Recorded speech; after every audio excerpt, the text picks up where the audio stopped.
হবে এবার মুমিনের দখল। এই বইয়েতে সব জালেমের হারাম হলো নিদ, এখনো কি গাইতে হবে ঘুম ভাঙানি গীত, এখনো কি গাইতে হবে ঘুম ভাঙানি গীত। মুসলমানের হুঙ্কারেতে কাঁপছে বিশ্ব আজি, ফিলিস্তিন লড়ছে দেখো জীবন রেখে বাজি। মুসলমানরা বাঁচলে গাজী, মরলে যে শহীদ, এখনো কি গাইতে হবে ঘুম ভাঙানি গীত, এখনো কি গাইতে হবে ঘুম ভাঙানি গীত।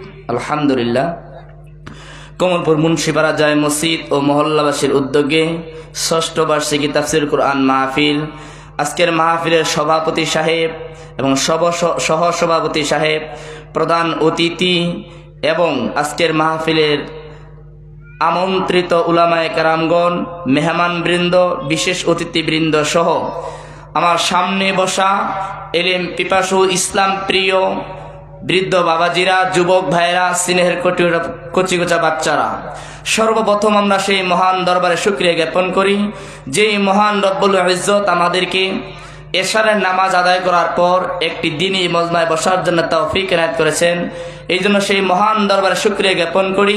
সবাই অন্তরের অন্তরস্থল থেকে বলি আলহামদুলিল্লাহ। সম্মানিত হাজিরিন, সবাই কেমন আছেন আপনারা? আলহামদুলিল্লাহ। আল্লাহ রব্বি কারীম আমাকে আপনাকে সুস্থ রেখেছে, কারণ আমার আপনার মতো কত বাবারা, কত ভাই বেরাদাররা, কত মানুষ, কেউ অসুস্থ হয়ে, কেউ বা হাসপাতালের বেডে, কেউ বা বাড়ির বিছানায় শুয়ে আছে না?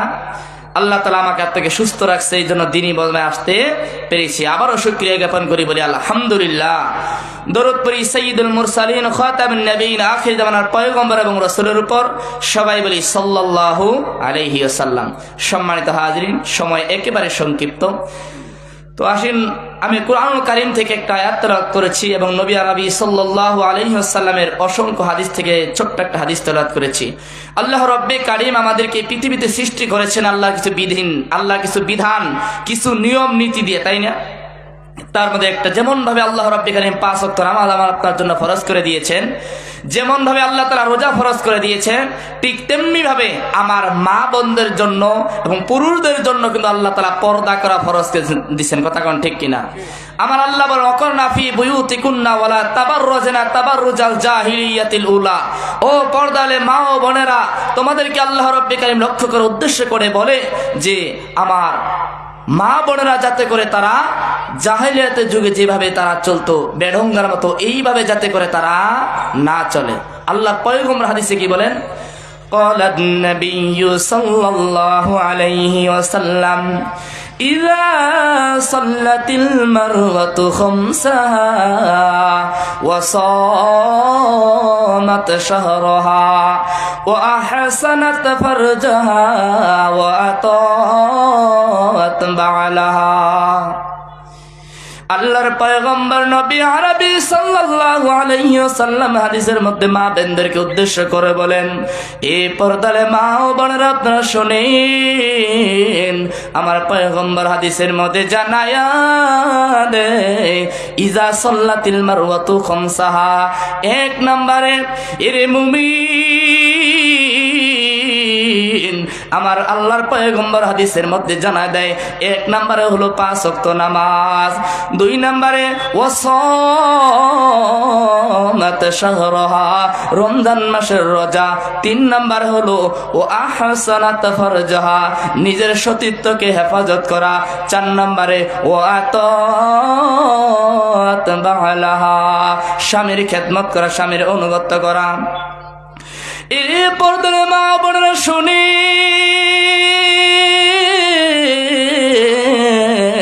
আল্লাহর পয়গম্বর হাদিসের মধ্যে জানায়া দেয় আপনি যদি পর্দার মা ও বোনেরা মনোযোগ সহকারে শুনবেন, আপনি যদি 4টি কাজ করতে পারেন, 1 নম্বরে 5 ওয়াক্ত নামাজ, মুকুন সুস্তি নামাজে পাঞ্জেগানা, ফাওয়াইলুল লিল মুসাল্লিন আল্লাযীনা মুমিনারা ইনামাজিম দাদা ইস্তাইনু আয়াতে কুরআন বখায়াতে কদ আফলাহারা ইয়াদিকুন গৌর কুন্দর মানে দিল সাদিকুন। মারহাবা।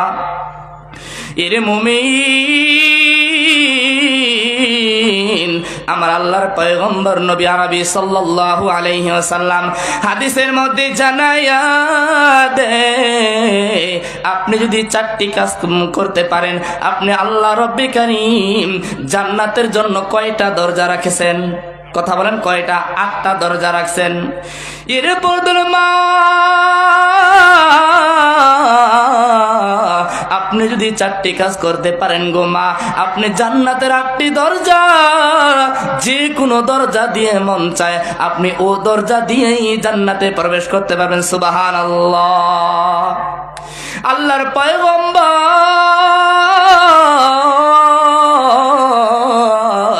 নবী করিম সাল্লাল্লাহু আলাইহি ওয়াসাল্লামের মেয়ে ফাতেমা রাদিয়াল্লাহু তাআলা আনহা, আমরা সবাই চিনি কি চিনি না? আল্লাহর পয়গম্বর দুনিয়া ছেড়ে আল্লাহর পয়গম্বর চলে গেছেন। এরে মুমিন, ফাতেমা রাদিয়াল্লাহু তাআলা আনহা যেদিন দুনিয়া ছেড়ে অন্ধকার কবরে যেদিন চলে যাবেন, ইন্তেকালের আগের রাতে ফাতেমা রাদিয়াল্লাহু তাআলা আনহা রোজা মুখে নিয়ে ইন্তেকাল করছেন। ইন্তেকালের আগের রাতে আল্লাহর পয়গম্বর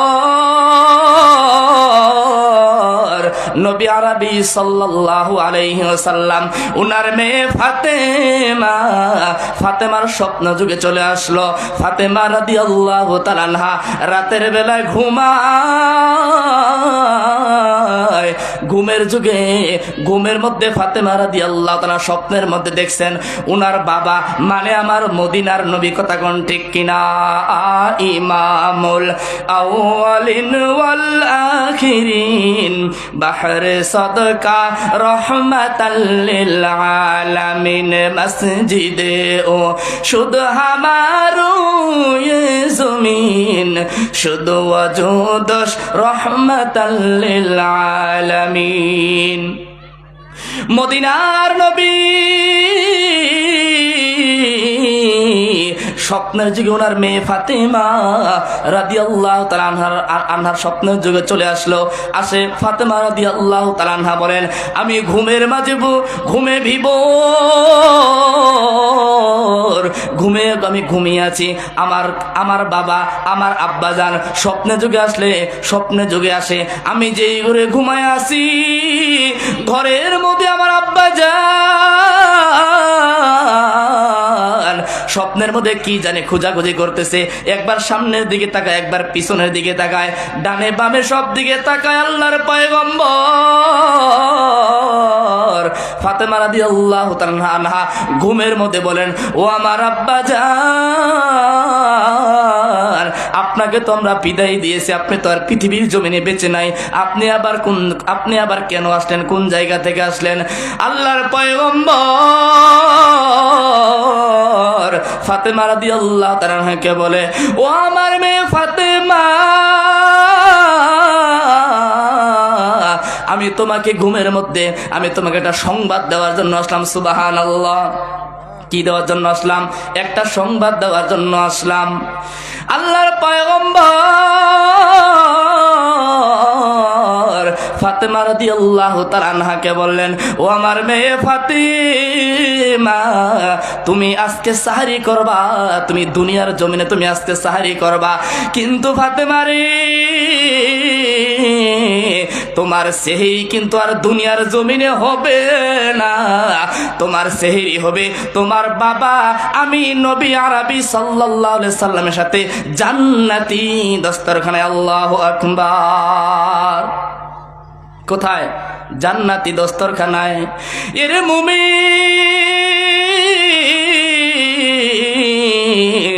আল্লাহর পয়গম্বরের মেয়ে ফাতেমা রাদিয়াল্লাহু তাআলা আনহা যখন আল্লাহর পয়গম্বর চলে যায়, ঘুমটা যখন ভেঙে গেল, ফাতেমা রাদিয়াল্লাহু তাআলা ঘুমটা যখন ভেঙে গেল, সাহরির সময় হয়ে গেল, প্রায় ফজরের নামাজের সময় হয়ে যাচ্ছে। এরপর ধরে মা বলে শুনি, ফাতেমা রাদিয়াল্লাহু তাআলা ঘুম থেকে উঠে ওনার স্বামী আলী, স্বামীকে নিয়ে যখন স্বামী স্ত্রী একত্রিত ভাবে হাসান হুসাইন রাদিয়াল্লাহু তাআলা সহ যখন সাহরি খাইলেন, সাহরি খাওয়ার পর আলী রাদিয়াল্লাহু তাআলা নামাজ আদায় করার জন্য মসজিদের মধ্যে চলে যায়। আর আল্লাহর পয়গম্বর মেয়ে ফাতিমা রাদিয়াল্লাহু তাআলা আনহা উনি নামাজ আদায় করার জন্য যায় নামাজের মুসল্লার মধ্যে দাঁড়ায় যায়। সুবহানাল্লাহ। আজকে আমাদের সমাজে এমন খুব কমে আছে, কথা কোন ঠিক কিনা? হয়তো বা স্বামী আদায় করে মসজিদে, কিন্তু মা, আমার বিবিরা, আমার মা ও বোনেরা তারা তেমন ভাবে নামাজ আদায় করতে চায় না, কথা কোন ঠিক কিনা?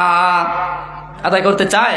আমি হয়তো বা মসজিদে নামাজ আদায় করতে গেছি, আমার বিবি আদায় করতে চায় না, আমার সন্তানও কি করতে চায় না, নামাজ আদায় করতে চায় না। এমন আছে না নাই? আর আমরাও এমন বেহুদ্দা, আমরাও বেকুব অভিভাবক। আমি হয়তো বা জুমার দিন, আজকে জুমার দিন ছিল না, আমরা হয়তো বা মোটামুটি আলহামদুলিল্লাহ সবাই আমরা জুমার নামাজ আদায় করছি কি করি নাই? কিন্তু বাজান, জুমার নামাজ আদায় করে যে আমি বাসায় গিয়েছি, বাসায় যাওয়ার পর আমার বিবি নামাজ আদায় করছে কি করে নাই, আমার সন্তানটা মসজিদে গেছে কি গেছে না, আমার মেয়েটা নামাজ আদায় করছে কি করছে না, আমরা কি কেউ একবার জিজ্ঞাসা করছিলাম? কথা বলেন, জিজ্ঞাসা করছিলাম? যদি জিজ্ঞাসা করে থাকি আলহামদুলিল্লাহ, এটা আপনার দায়িত্বের মধ্যে পড়ে। কিন্তু যদি আমি আপনি জিজ্ঞাসা করে না থাকি, এই জবাব দিতে কিন্তু আমাকে দিতে হবে, কথা কোন ঠিক কিনা? এর জবাব আমাকে দিতে হবে না বাজান? এর জবাব কিন্তু আমাকে দিতে হবে। কারণ আমি কেন জিজ্ঞাসা করলাম না? আমি নামাজ আদায় করে বাসায় গেলাম, জরিনার মা, রহিমার মা, কি রান্না করছো, তুমি তাড়াতাড়ি নিয়ে আসো, কি বলি না? কিন্তু হতভাগা মুসলমান, আমি বলি না যে তুমি মহিলাদের উপর যেহেতু জুমার নামাজ ফরজ না, তুমি কি জোহরের নামাজটা আদায় করছো?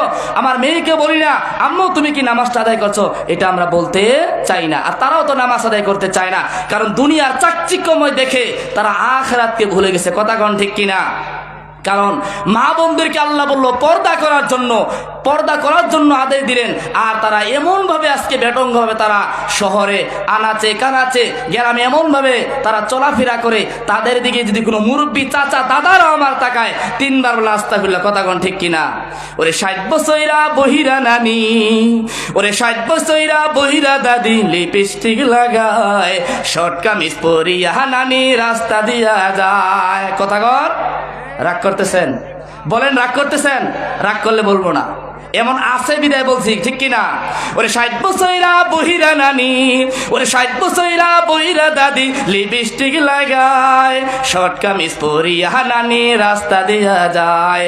কত নানা দেখা তারে, আরে কত দাদা দেখা তারে, করে হায় রে হায়, শর্ট কামিজ পরিয়া নানি রাস্তা দিয়া যায়। ওরে মাইয়া ঘরে চলতে কইছে মা ফাতেমার মতো, কার মতো? ওরে মাইয়া ঘরে চলতে কইছে মা খাদিজার মতো, এখন দেখি চলে ওরা বেডা মানুষের মতো। ওরে মাইয়া ঘরে চলতে কইছে, ওরে মাইয়া ঘরে চলতে কইছে মা ফাতেমার মতো, এখন দেখি চলে ওরা নায়িকাদের মতো। আরে মাথার উড়না মাথাতে নাই, আরে মাথার উড়না মাথাতে নাই, হাতে কান্দে লই, তোমরা রাগ করো না ভাই বোনেরা, দুইখানে কথা কই, তোমরা রাগ করো না ভাই বোনেরা, দুইখানে কথা কই। ওরে যেই মেয়েটার রাস্তাঘাটে মাথায় ওড়না নাই, ওরে যেই মেয়েটার রাস্তাঘাটে মাথায় ওড়না নাই, বুঝতে হবে সেই মেয়েটার লজ্জা শরম। কথা বলেন? ওরে বুঝতে হবে সেই মেয়েটার লজ্জা শরম নাই। কিছু মেয়ে নিজের দেহ, কিছু মেয়ে নিজের দেহ পারে কেউ বিলায়, কথা কন ঠিক কিনা? লজ্জা না থাকলে কি তাকে লজ্জা দেওয়া যাবে? লজ্জা না থাকলে তো তাকে আর লজ্জা দেওয়া যাবে না। যাবে বাজান? যাবে না। কারণ আমাদের সমাজটা এমন হয়ে গেছে। কারণ যদিও আগে দেখেন মোবাইল ফোন যেমন উপকার তেমন অপকার। আমি মনে করি লাভের থেকে উপকারের থেকে ক্ষতি বেশি, কথা কোন ঠিক কিনা? আমার ফোন আছে, আমি চাইলে এটাতে ভালোও দেখতে পারবো, চাইলে খারাপও দেখতে পারবো, ঠিক কিনা? কিন্তু বর্তমান জামানায় আমার ছোট ছোট ছেলেরা মেয়েরা 5-এ পড়ে, 6-এ 7-এ পড়ে, তাদের যে অবস্থা, বাবা মোবাইল দিবা না, লেখাপড়া করবো না, কি বলে না? তখন আমরা গার্জিয়ান অভিভাবক দিতে আমরা বাধ্য হই কি হই না?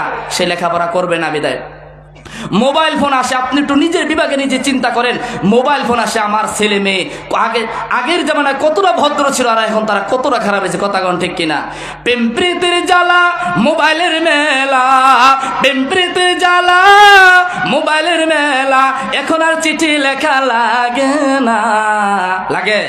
প্রেম প্রীতির জ্বালা মোবাইলের মেলা, এখন আর চিঠি লেখা লাগে না। ও ছেলে সারা রাত জাগিয়া মোবাইলের কথা বলিয়া, ফজরের ঘুম তো পোলার ভাঙ্গে না। ভাঙ্গে? সারা রাত যদি চ্যাটিং করে, সারা রাত যদি কথা বলে, ফজরে কি ঘুম ভাঙবে? মসজিদে যেয়ে নামাজ আদায় করা যাবে? যাবে না। এটা কি না? সম্ভব নয়। পেটে বাদ যাই থাক পরনে নাই থাক, পেটে বাদ যাই থাক পরনে নাই থাক, মোবাইল সারা মাইয়ার চলে না দাদা, মোবাইল সারা পলার চলে না। মোবাইল ফোন আসিল কি দোলা লাগিল, ফজরের ঘুম তো পোলার ভাঙ্গে না। কথা কর এর মুমিন ফাতেমা রাদিয়াল্লাহু তাআলা আনহা, আলী রাদিয়াল্লাহু তাআলা মসজিদে নামাজ আদায় করে যখন বাসার মধ্যে আসলেন, ফাতেমা রাদিয়াল্লাহু তাআলা আনহা ওই জায়নামাজের মুসাল্লার মধ্যে দাঁড়াইছিল। রে মুমিন, আলী রাদিয়াল্লাহু তাআলা মসজিদ থেকে আসে প্রতিদিন, দেখে ফাতেমা রাদিয়াল্লাহু তাআলা ওই জায়নামাজের মুসাল্লায় দাঁড়ায় থাকে। কিন্তু আজকে হঠাৎ ফাতেমা রাদিয়াল্লাহু তাআলা ওই জায়নামাজের মুসাল্লার মধ্যে দাঁড়ায় নাই। আলী একটু চিন্তিত হয়ে গেল। আলী রাদিয়াল্লাহু তাআলা বলল, আমার বিবি ফাতেমা কোথায় গেছে? একটু চিন্তিত হয়ে গেল। আলী রাদিয়াল্লাহু তাআলা মুমিন ফাতেমা রাদিয়াল্লাহু তাআলাকে খুঁজতে খুঁজতে রান্নাঘরে পাইলো। আর এদিকে ফাতেমা রাদিয়াল্লাহু তাআলা আনহা, আল্লাহর পয়গম্বর মেয়ে ফাতেমা মাতবাখের মধ্যে যায়া সর্বপ্রথম হাসান এবং হুসাইন রাদিয়াল্লাহু তাআলার কাপড়গুলো বালতির মধ্যে ভিজাইলেন এবং অনেকটা পাতিলের মধ্যে বেশি করে পানি গরম করলেন এবং অনেকগুলো খামির করলেন। 3টা কাজ করলেন ফাতেমা। আলী রাদিয়াল্লাহু তাআলা রান্না করে গিয়ে বলো, বিবি আমার, কারণটা কি বুঝলাম না রে বিবি, তুমি তো প্রতিদিন ফজর নামাজ আদায় করার পর তুমি তো জায়নামাজের মুসাল্লার মধ্যে দাঁড়ায় থাকো বিবি, তুমি তো জায়নামাজের মুসাল্লার মধ্যে দাঁড়িয়ে থাকো, আজকে তোমার হঠাৎ কি হইল? তুমি কেনই বা তুমি রান্না করে আসতে তুমি এই কাজে করলা?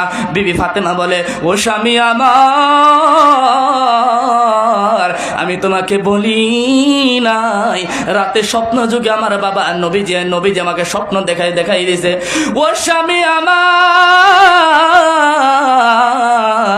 স্বপ্নের মধ্যে দেখাই দিছে আমার সেহরিটা হবে আজকে দুনিয়ার জমিনে, ইফতারি কিন্তু তোমার সাথে আমার দুনিয়ার জমিনে হবে না, আমার ইফতারি হবে জান্নাতে আমার বাবার সাথে জান্নাতি দস্তরখানায়। সুবহানাল্লাহ। এবার আলী রাদিয়াল্লাহু তাআলা ফাতেমা রাদিয়াল্লাহু তাআলা স্বামী স্ত্রী জড়ায় ধরে কান্না। স্বামী স্ত্রীর প্রতি স্বাভাবিক দুর্বল হবে, এটাই স্বাভাবিক। স্ত্রী স্বামীর প্রতি দুর্বল হবে, এটাই স্বাভাবিক। এর মুমিন আলী রাদিয়াল্লাহু তাআলা ফাতেমাকে বলে, ও বিবি, তুমি দুনিয়া ছেড়ে চলে যাবা, এটা তো মানা আমার জন্য অত্যন্ত কষ্টকর হয়ে গেল। একে অপরে কান্না। হঠাৎ করে দিকে আলী হাসান এবং হুসাইন রাদিয়াল্লাহু তাআলা আসে, দেখে মা বাবা কান্না করে। হাসান হুসাইন বলে, মা তুমি কেন কান্না করে? বাবাকে বলে, বাবা আমার মা কেন কান্না করে জানি না।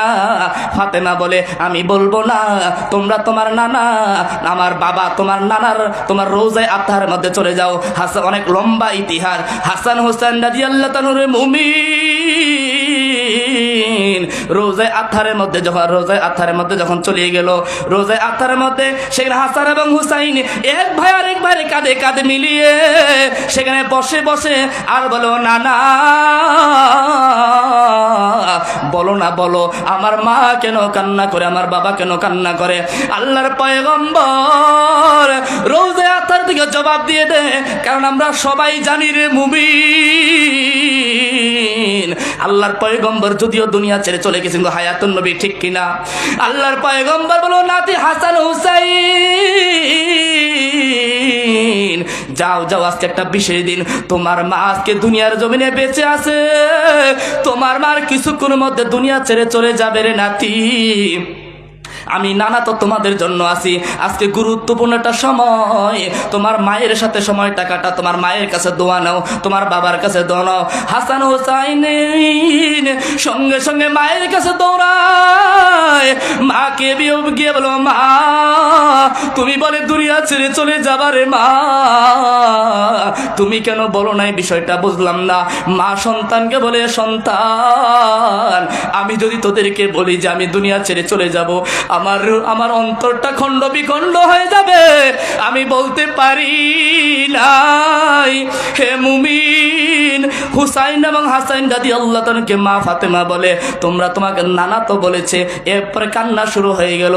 এরে মুসলমান নবীর উম্মতের দল, এর কথা বলার পর ফাতেমা রাদিয়াল্লাহু তাআলা আনহা স্বামীকে বলে, ও স্বামী আমার,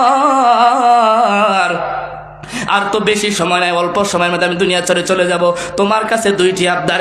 এরপর মা বোনেরা শোনেন, ফাতেমা রাদিয়াল্লাহু তাআলা আনহা আলী রাদিয়াল্লাহু তাআলা আনহুকে বলে, আমি তো দুনিয়া ছেড়ে চলে যাব স্বামী, তোমার কাছে দুইটা আবদার। এক নাম্বার হলো আমি তোমার ঘরের মধ্যে আসছিলাম, আমি জানি না আমি তোমার কতটুকু হক আমি তোমার আদায় করতে পারছি, তুমি আমাকে মাফ করে দিও। আলী বলো, বিবি আমি তোমাকে মাফ করে দিয়েছি। ফাতেমা রাদিয়াল্লাহু তাআলা আনহা বলে, তাহলে জান্নাতে যাওয়ার আমার আর কোনো প্রতিবন্ধকতা নাই। আলী রাদিয়াল্লাহু তাআলা বলো, বিবি রে, কারণ তুমি তো জান্নাতি মহিলার সর্দারানী, কারণ তোমার তো কোনো টেনশন নাই। টেনশন হলো আমার, তুমি আমার ঘরে আসছিলা বিবি, তোমাকে আমি একদিন খাওয়াইতে পারছি, আরেকদিন খাওয়াইতে পারি নাই, অতএব তুমি আমাকে মাফ করে দিও। সুবহানাল্লাহ। দুই নাম্বার ফাতেমা বলে, ও স্বামী আমি যখন দুনিয়া ছেড়ে চলে যাব, দুই নাম্বার আবদারটা হলো, আমি যখন দুনিয়া ছেড়ে চলে যাব, আমি যখন মারা যাব, সঙ্গে সঙ্গে রাতের মধ্যে আমার দাফন কার্যটা সম্পন্ন করে দিও। আলী বলে, তুমি না নবীর মেয়ে ফাতেমা, মানুষ শুনলে তো এমনি তোমার কাছে চলে আসবে, রাতের মধ্যে কেমনে দাফন করব? ফাতেমা বলো, স্বামী যদি দিনের বেলায় দাফন করো, আমার লাশটা খাটিয়ার মধ্যে থাকবে, মানুষ হয়তো বা অনেকে অনুধাবন করতে পারে, অনেকে চিন্তা ফির করতে পারে, ফাতেমা কেমন লম্বা ছিল, না বাটো ছিল, চিকন ছিল, না লম্বা ছিল। স্বামী তোমার কাছে আবদার হলো, রাতের বেলায় আমার লাশটা তুমি দাফন করে দিও। এই জন্য বলো, মা ও পর্দালে বোন শোনো, একজন স্বামীর খেদমত কিভাবে করার দরকার, 5 ওয়াক্ত নামাজ কিভাবে আদায় করার দরকার, রমজান মাসের রোজা কিভাবে আদায় করার দরকার, আল্লাহর পয়গম্বর রাসূলুল্লাহ সাল্লাল্লাহু আলাইহি ওয়াসাল্লাম হাদিসের মধ্যে ঘোষণা দিয়েছেন। কি দিয়েছেন, কি দেন নাই? সম্মানিত হাজরিন, যতটুকু আলোচনা করলাম, বিশেষ করে মা বোনদেরকে উদ্দেশ্যে আলোচনা করলাম, আমাদের মা বোনদেরকে যে আলোচনা করলাম, এই আলোচনার উপর আমল করার তৌফিক দান করুক। সবার নিকট দোয়া চাই, সবাই আমার জন্য দোয়া করবেন, আপনাদের সকলের জন্য দোয়া করব। আল্লাহ রব্বে কারীম আমাদেরকে এই আলোচনার উপর আমল করার তৌফিক দান করুক। সবাই বলি আমিন। আসসালামু আলাইকুম ওয়া রাহমাতুল্লাহি ওয়া বারাকাতুহু। মাশাআল্লাহ, এতক্ষণ পর্যন্ত পর্দার উপর আলোচনা করছিলেন সুদূর বীরগঞ্জের ছেলে মুফতি শহীদুল ইসলাম মাজাহারি। মুহতারামকে ধন্যবাদ জানাই এত সুন্দর সুন্দর গুরুত্বপূর্ণ আলোচনা করার জন্য।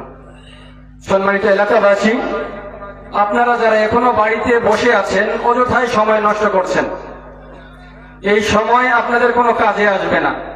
অন্তত এখানে বসলে, দুইটা কথা শুনলে, কোনো একদিন এই সময়টা আপনার মূল্য বুঝতেন।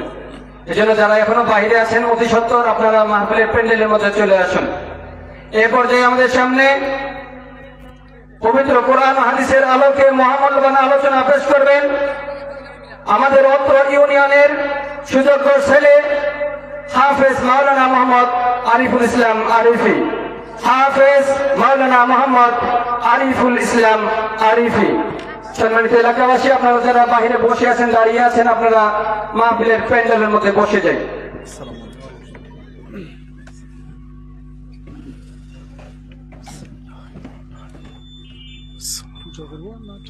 একটু একটু করে দেন।